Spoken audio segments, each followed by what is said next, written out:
नमस्कार, आप देख रहे हैं आज की खबर और मैं हूं आपके साथ शालिनी खंडेलवाल। अगले आधे घंटे हम आपको रूबरू कराएंगे देश दुनिया की तमाम अहम खबरों से। बुलेटिन की शुरुआत करते हैं हेडलाइंस के साथ। गांव को आत्मनिर्भर और मजबूत बनाने की जरूरत। गुजरात में पंचायत महासम्मेलन में प्रधानमंत्री का संबोधन। अहमदाबाद एयरपोर्ट से गांधीनगर के कमलम तक 9 किलोमीटर लंबे रोड शो में हुए शामिल। 5 राज्यों में सरकार गठन को लेकर राजनीतिक गतिविधियां तेज। उत्तर प्रदेश, उत्तराखंड, गोवा और मणिपुर में सरकार गठन की प्रक्रिया शुरू। 16 मार्च को पंजाब के मुख्यमंत्री पद की शपथ लेंगे भगवंत मान। लोकतांत्रिक संस्थाओं को जनता के प्रति जवाबदेह बनाने में युवाओं की अहम भूमिका। राष्ट्रीय युवा संसद महोत्सव के समापन समारोह में बोले लोकसभा अध्यक्ष। प्रौद्योगिकी विकास और इनोवेशन के साथ तेजी से बदल रहा है भारत। रूस सैन्य बलों की यूक्रेन के पश्चिमी शहरों पर भारी बमबारी। राष्ट्रपति व्लादिमीर पुतिन ने स्वयंसेवी लड़ाकों को भेजने की दी मंजूरी। अब तक 25 लाख से ज्यादा लोगों का पलायन। और ऑपरेशन गंगा के तहत छात्रों को पोलैंड से दिल्ली लेकर पहुंचा वायुसेना का विमान। लौटे छात्रों से मिलकर भावुक हुए परिजन। मदद के लिए भारत ने जताया रूस, यूक्रेन और रेड क्रॉस का आभार।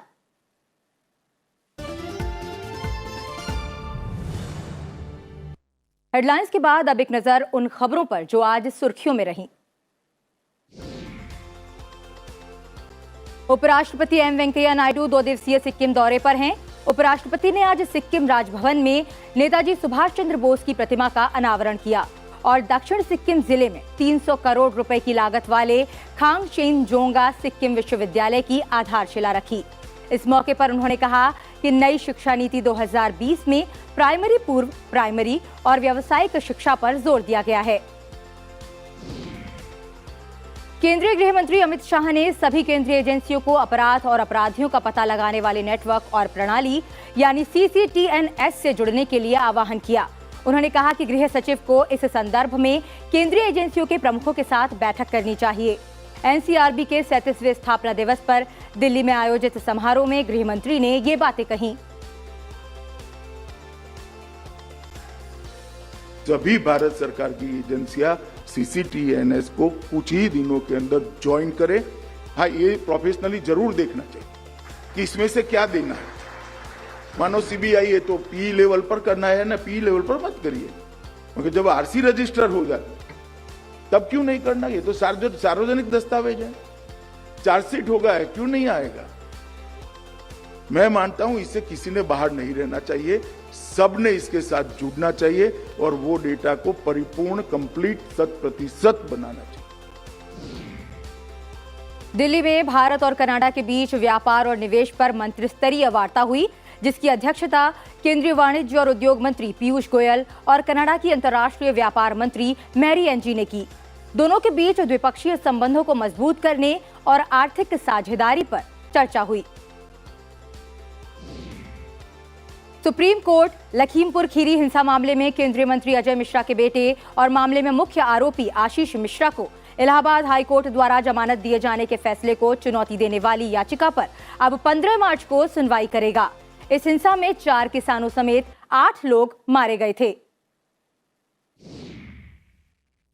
भारत और चीन आज पूर्वी लद्दाख में टकराव के कुछ स्थानों पर 22 महीने लंबे गतिरोध को हल करने के लिए 15वें दौर की उच्च स्तरीय सैन्य वार्ता कर रहे हैं। इससे पहले दोनों देशों के बीच 14वें दौर की बातचीत 12 जनवरी को हुई थी। जम्मू कश्मीर में सेना के चीता हेलीकॉप्टर हादसे में 2 पायलटों में से एक की मृत्यु हो गई, जबकि दूसरा पायलट घायल हो गया है। भारतीय सेना के अधिकारियों के मुताबिक हादसे की वजहों की जांच चल रही है। रेलवे ने यात्रियों को राहत देते हुए तुरंत प्रभाव से रेलगाड़ियों में कंबल, चादर और पर्दों की आपूर्ति पर प्रतिबंध हटाने का फैसला लिया है। ये प्रतिबंध कोविड महामारी के कारण लगाए गए थे। इसरो स्कूली बच्चों के लिए एक विशेष कार्यक्रम युवा विज्ञान कार्यक्रम का आयोजन कर रहा है। कार्यक्रम में ग्रामीण क्षेत्र से नाता रखने वाले छात्रों को अंतरिक्ष प्रौद्योगिकी, अंतरिक्ष विज्ञान और अंतरिक्ष अनुप्रयोगों पर बुनियादी ज्ञान प्रदान किया जाएगा। इसके लिए 150 छात्रों की चयन प्रक्रिया शुरू की गई है। युविका 2022 आवासीय कार्यक्रम 16 मई से 28 मई तक चलेगा। चीन ने 90 लाख की आबादी वाले पूर्वोत्तर शहर चांगचुन में लॉकडाउन लगाने का आदेश दिया है। कोविड-19 के मामलों में बढ़ोतरी के बीच ये आदेश दिया गया है। इसके तहत निवासियों को घर पर ही रहना होगा और 3 दौर की सामूहिक जांच से गुजरना होगा। अब खबरें विस्तार से। प्रधानमंत्री नरेंद्र मोदी 2 दिवसीय गुजरात दौरे पर हैं। प्रधानमंत्री ने अहमदाबाद के जीएमडीसी ग्राउंड में महापंचायत सम्मेलन को संबोधित किया। प्रधानमंत्री ने कहा कि बापू ने हमेशा ग्रामीण विकास, आत्मनिर्भर भारत, सशक्त और समर्थ गांव की बात कही है। उन्होंने कहा कि ग्राम स्वराज का सपना साकार करने के लिए पंचायती राज व्यवस्था अपने आप में एक महत्वपूर्ण व्यवस्था है और उस व्यवस्था को दिशा देने का काम, परिवर्तन लाने का निरंतर प्रयास करने का काम, उसे गति देने का काम सभी जनप्रतिनिधि और पंच सरपंच कर रहे हैं। प्रधानमंत्री ने कहा कि गांव को आत्मनिर्भर और मजबूत बनाने की जरूरत है।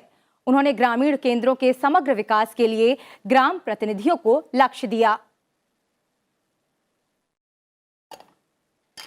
ग्रामीण विकास ये पूज्य बापू का सबसे प्रमुख सपना रहता था। वे लोकतंत्र की शक्ति भी ग्राम शक्ति में देखते थे और इसलिए लोकतंत्र में जिसका विश्वास है उन सबको समर्पण भाव से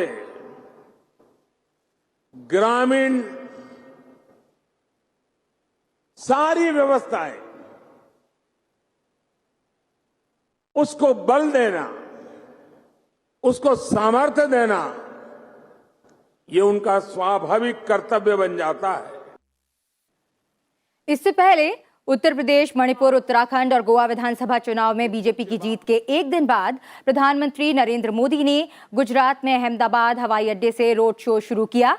फूलों की मालाओं से सजी खुली जीप में सवार प्रधानमंत्री ने रोड शो के दौरान सड़क किनारे जमा हुए सैकड़ों समर्थकों और प्रशंसकों का हाथ हिलाकर अभिवादन किया। ये काफिला हवाई अड्डे से शुरू हुआ और गांधीनगर में बीजेपी के राज्य मुख्यालय कमलम तक गया। गुजरात में इस साल के अंत में विधानसभा चुनाव होने हैं। लोकसभा अध्यक्ष ओम बिरला ने कहा है कि आर्थिक और प्रौद्योगिकी विकास और इनोवेशन के साथ भारत तेजी से बदल रहा है। इसमें युवाओं का सबसे बड़ा योगदान है। संसद के सेंट्रल हॉल में राष्ट्रीय युवा संसद महोत्सव के समापन समारोह में लोकसभा अध्यक्ष ओम बिरला ने कहा कि इस बदलते दौर में भारत युवा शक्ति के साथ विश्व गुरु बनेगा। उन्होंने कहा कि कई अंतर्राष्ट्रीय कंपनियों की कमान भारतीय युवा संभाल रहे हैं। लोकसभा अध्यक्ष ने कहा कि इस समय हमारे पास 60,000 से अधिक स्टार्टअप और 80 से अधिक यूनिकॉर्न हैं। इस साल राष्ट्रीय युवा संसद महोत्सव में देश भर से 2,44,000 से अधिक युवाओं ने भाग लिया। ये विशाल युवा भारत किस तरीके से हमारे नए बदलते भारत में योगदान देगा। किसी समय बहुत चर्चा होती थी बढ़ती आबादी की, नौजवान की बेरोजगारी की, लेकिन आज समय बदल गया है।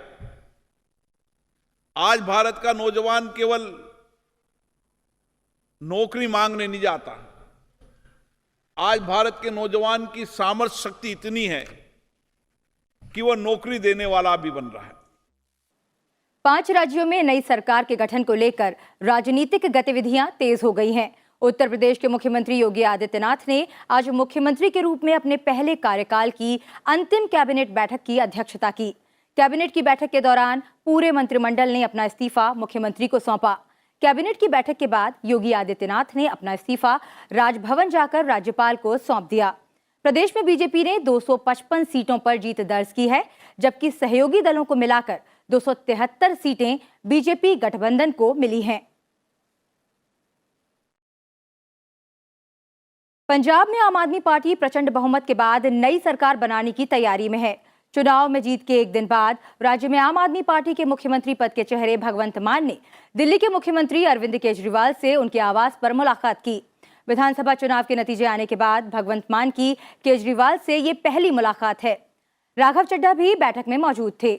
आम आदमी पार्टी ने राज्य की 117 विधानसभा सीटों में से 92 पर जीत दर्ज की है। भगवंत मान ने धुरी सीट से 58,206 मतों के भारी अंतर से जीत हासिल की। भगवंत मान 16 मार्च को स्वतंत्रता सेनानी भगत सिंह के पैतृक गांव खटकर कला में पंजाब के मुख्यमंत्री पद की शपथ लेंगे। बहुत अच्छा लग्या कि लोगों ने हंकारी लोगों को हराया और लोगों ने आम लोगों को जिताया। खटकर कला में ओथ लेंगे भगत सिंह जी के गांव में, पैतृक गांव में।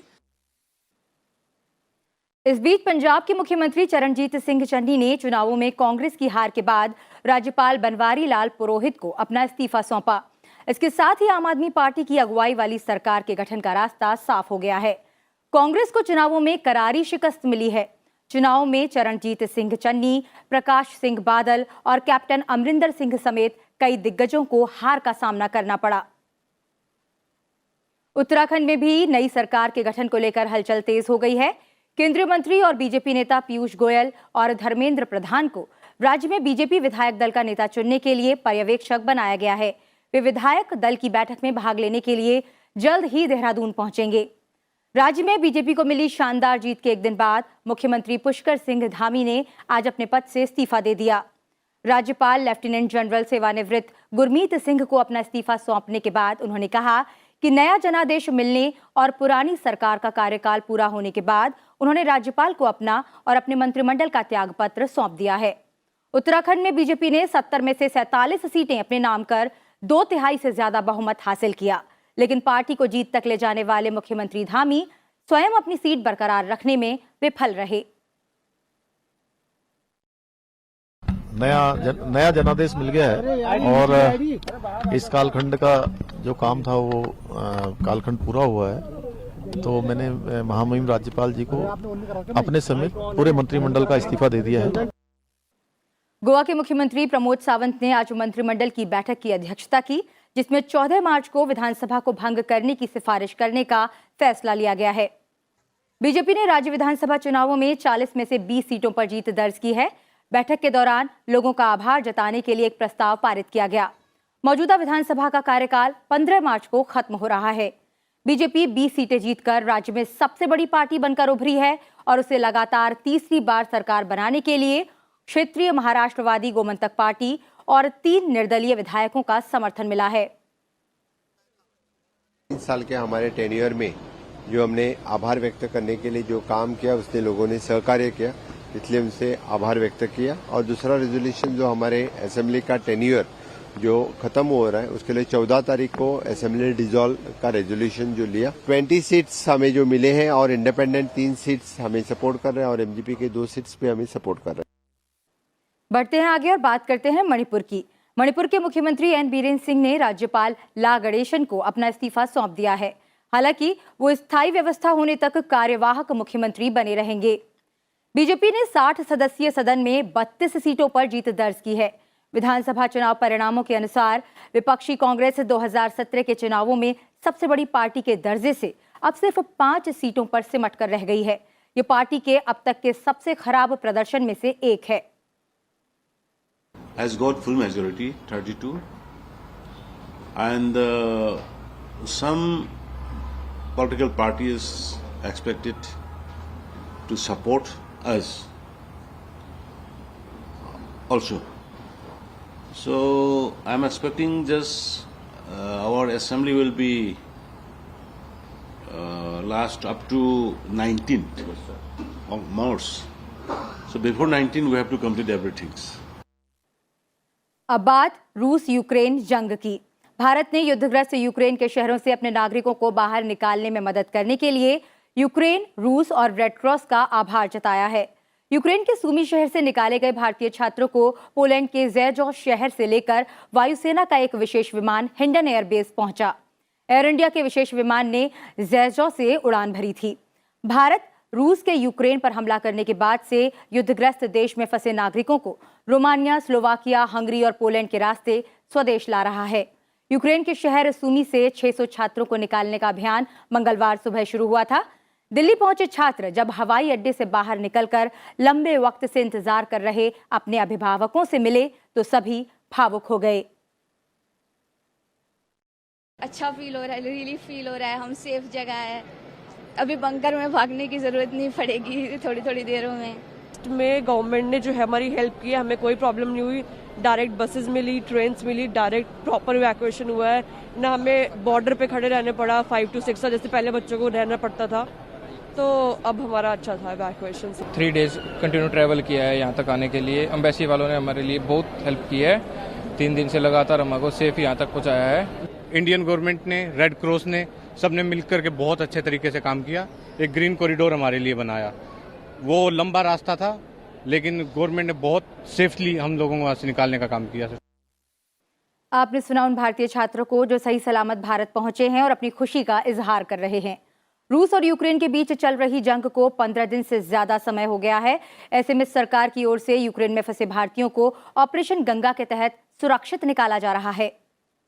इस बीच अब रूस में पढ़ने वाले छात्र भी अपनी सुरक्षा को लेकर चिंतित नजर आ रहे हैं, जिसके बाद अब रूस में भारत के दूतावास ने देश में पढ़ रहे भारतीय छात्रों के लिए एक गाइडलाइन जारी की है। भारत के दूतावास की ओर से भारतीय छात्रों के लिए जारी दिशा निर्देशों में बताया गया है कि सभी छात्रों को आश्वस्त करते हैं कि वर्तमान में हमें उनके देश छोड़कर जाने के लिए कोई सुरक्षा कारण नहीं दिखता है। भारतीय दूतावास ने रूस में पढ़ने वाले अपने छात्रों के लिए एडवाइजरी जारी कर सभी छात्रों को उनकी सुरक्षा को लेकर आश्वस्त किया है। रूस ने यूक्रेन के पश्चिमी शहरों इवानो फ्रैंकोविस्क और लुत्स्क में हवाई अड्डों के पास हमले किए, जो यूक्रेन में रूस के हमले के प्रमुख लक्ष्यों से काफी दूर हैं। इवानो फ्रैंकोविस्क के मेयर रुस्लान मार्टसिंकीव ने हवाई हमले संबंधी अलर्ट जारी होने के बाद स्थानीय लोगों से सुरक्षित स्थानों पर जाने की अपील की है। ये दोनों ही शहर रूस के अभी तक के प्रमुख निशाना रहे इलाकों से काफी दूर हैं। इन शहरों पर हमले रूस द्वारा युद्ध को एक नई दिशा में ले जाने का संकेत देते हैं। इस बीच रूस के राष्ट्रपति व्लादिमीर पुतिन ने यूक्रेन पर आक्रमण में शामिल होने के लिए मध्य पूर्व और अन्य भागों से स्वयंसेवी लड़ाके लाने का आदेश दिया है। प्रवासियों की अंतर्राष्ट्रीय संस्था का कहना है कि यूक्रेन पर 2 सप्ताह पहले हुए रूसी हमले के बाद से करीब 25 लाख लोगों ने देश छोड़ा है।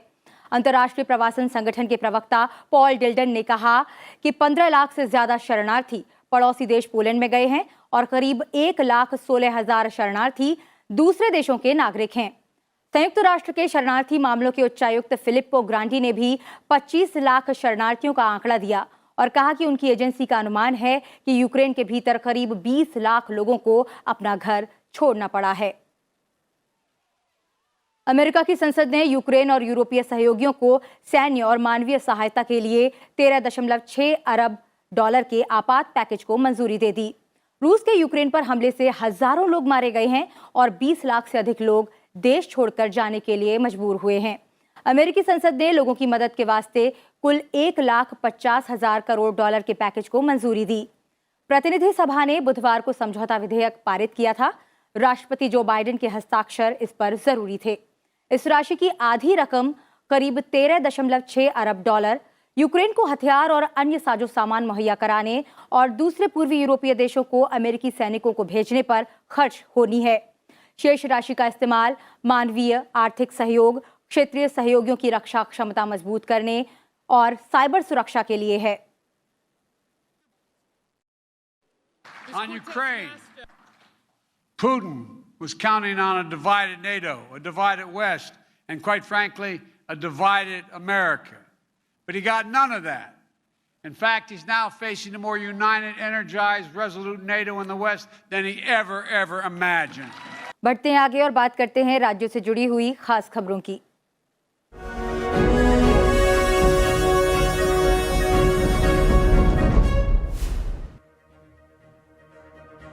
पश्चिम बंगाल की वित्त मंत्री चंद्रिमा भट्टाचार्य ने वित्त वर्ष 2022-23 के लिए 3,21,000 करोड़ रुपए का बजट पेश किया।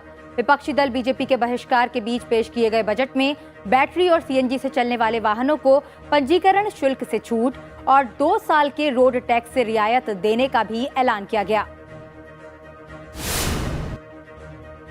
अरुणाचल प्रदेश के राज्यपाल ने 5 दिवसीय बजट सत्र के दौरान विधानसभा के सदस्यों से राज्य भर में न्याय संगत, गैर भेदभावपूर्ण, सतत और सुसंगत विकास सुनिश्चित करने का आह्वान किया। राज्यपाल ने परंपरागत संबोधन में विश्वास व्यक्त किया कि मुख्यमंत्री पेमा खांडू के नेतृत्व में सरकार प्रधानमंत्री के दृष्टिकोण को साकार करने में सक्षम होगी। महाराष्ट्र के वित्त मंत्री और डिप्टी सीएम अजीत पवार ने आज वित्त वर्ष 2022-23 का बजट पेश किया। उन्होंने प्रदेश के कई जिलों में महिलाओं के लिए अस्पताल खोलने का ऐलान किया। साथ ही स्टार्टअप के लिए 100 करोड़ रुपए आवंटित करने की घोषणा की। केरल के वित्त मंत्री के.एन. बालगोपाल ने वित्त वर्ष 2022-23 के लिए आज बजट पेश किया। इसमें एक नया आईटी पार्क, 4 आईटी कॉरिडोर और 20 सैटेलाइट आईटी केंद्र स्थापित करने का प्रस्ताव रखा। प्रस्तावित आईटी कॉरिडोर राष्ट्रीय राजमार्ग 66 के समानांतर बनाए जाएंगे। आंध्र प्रदेश सरकार ने आज 2,56,000 करोड़ रुपए के प्रस्तावित व्यय और 17,036 करोड़ रुपए के अनुमानित राजस्व घाटे के साथ वित्त वर्ष 2022-23 के लिए बजट पेश किया। राज्य का कुल सार्वजनिक ऋण 2022-23 में बढ़कर 4,39,394 करोड़ रुपए होने का अनुमान है। मध्य प्रदेश विधानसभा के अध्यक्ष गिरीश गौतम की अध्यक्षता में सर्वदलीय बैठक हुई। बैठक में मध्य प्रदेश के मुख्यमंत्री शिवराज सिंह चौहान भी मौजूद रहे। बैठक में सत्र को सुचारू रूप से चलाने और विभिन्न मुद्दों पर चर्चा हुई। पश्चिम बंगाल में बीजेपी के मुख्य सचेतक मनोज टिग्गा और 2 निलंबित विधायकों मिहिर गोस्वामी और सुदीप मुखर्जी ने राज्यपाल जगदीप धनखड़ से मुलाकात की। विधायकों ने अपने निलंबन की भेदभावपूर्ण कार्रवाई के संबंध में उनसे शिकायत की। केंद्रीय मंत्री नारायण राणे ने कहा कि सरकार अनुकूल नीतियों के जरिए सूक्ष्म, लघु और मझोले उपक्रम क्षेत्रों को समर्थन देने को प्रतिबद्ध है। उन्होंने कहा कि सरकार नई प्रौद्योगिकी लाकर प्रशिक्षण केंद्र स्थापित कर और उन्हें कर्ज उपलब्ध कराने के साथ एमएसएमई क्षेत्र को समर्थन देगी। कांग्रेस ने बिहार विधान परिषद चुनाव के लिए 6 और उम्मीदवार घोषित किए। पार्टी ने इससे पहले 5 मार्च को 8 उम्मीदवारों का ऐलान किया था। इसके साथ ही कांग्रेस अब तक 14 उम्मीदवारों के नाम का ऐलान कर चुकी है। विधान परिषद की 24 सीटों के लिए 4 अप्रैल को वोट डाले जाएंगे। सीबीएसई ने टर्म 2 परीक्षा के लिए 10वीं और 12वीं की डेटशीट जारी कर दी है। सीबीएसई की 10वीं की परीक्षाएं 26 अप्रैल से 24 मई तक आयोजित होंगी। वहीं 12वीं की परीक्षाएं 26 अप्रैल से 15 जून तक आयोजित की जाएंगी। 10वीं और 12वीं की परीक्षा एक ही शिफ्ट में आयोजित की जाएगी। प्रधानमंत्री नरेंद्र मोदी देहरादून के 11वीं के छात्र की प्रतिभा के मुरीद हो गए हैं। प्रधानमंत्री ने पत्र लिखकर अनुराग रमोला की तारीफ की है। साथ ही उभरते कलाकार को प्रेरित करने के लिए उसकी पेंटिंग अपनी वेबसाइट पर भी लगाई है। प्रधानमंत्री को भेजी गई पेंटिंग भारत की आजादी के 75 वर्ष के जश्न अमृत महोत्सव की थीम पर आधारित है।